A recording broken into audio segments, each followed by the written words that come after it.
اعوذ باللہ من الشیطان الرجیم بسم اللہ الرحمن الرحیم۔ یہ خطبہ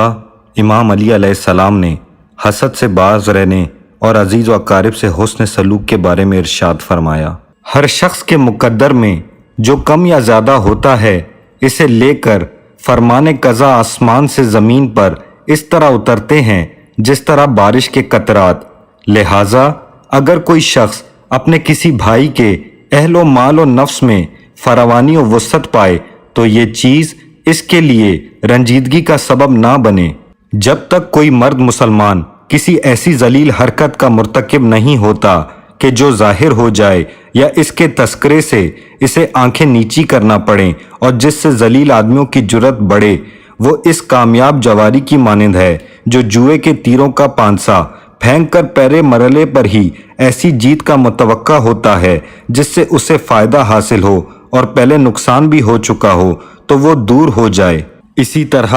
وہ مسلمان جو بددیانتی سے پاک دامن ہو دو اچھائیوں میں سے ایک کا منتظر رہتا ہے، یا اللہ کی طرف سے بلاوا آئے تو اس شکل میں اللہ کی یہاں کی نعمتیں ہی اس کے لیے بہتر ہیں،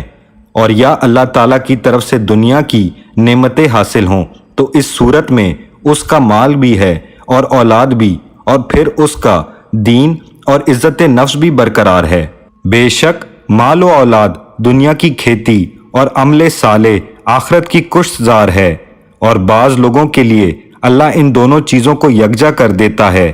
جتنا اللہ نے ڈرایا ہے اتنا اس سے ڈرتے رہو اور اتنا اس سے خوف کھاؤ کہ تمہیں عذر نہ کرنا پڑے۔ عمل بے ریا کرو، اس لیے کہ جو شخص کسی اور کے لیے عمل کرتا ہے اللہ اس کو اسی کے حوالے کر دیتا ہے۔ ہم اللہ سے شہیدوں کی منزلت، نیکیوں کی ہمدمی اور انبیاء کی رفاقت کا سوال کرتے ہیں۔ اے لوگوں، کوئی شخص بھی اگرچہ وہ مالدار ہو اپنے قبیلے والوں اور اس امر سے کہ وہ اپنے ہاتھوں اور زبان سے اس کی حمایت کریں بے نیاز نہیں ہو سکتا، اور وہی لوگ سب سے زیادہ اس کے پشت پناہ اور اس کی پریشانیوں کو دور کرنے والے اور مصیبت پڑنے کی صورت میں اس پر شفیق و مہرباں ہوتے ہیں۔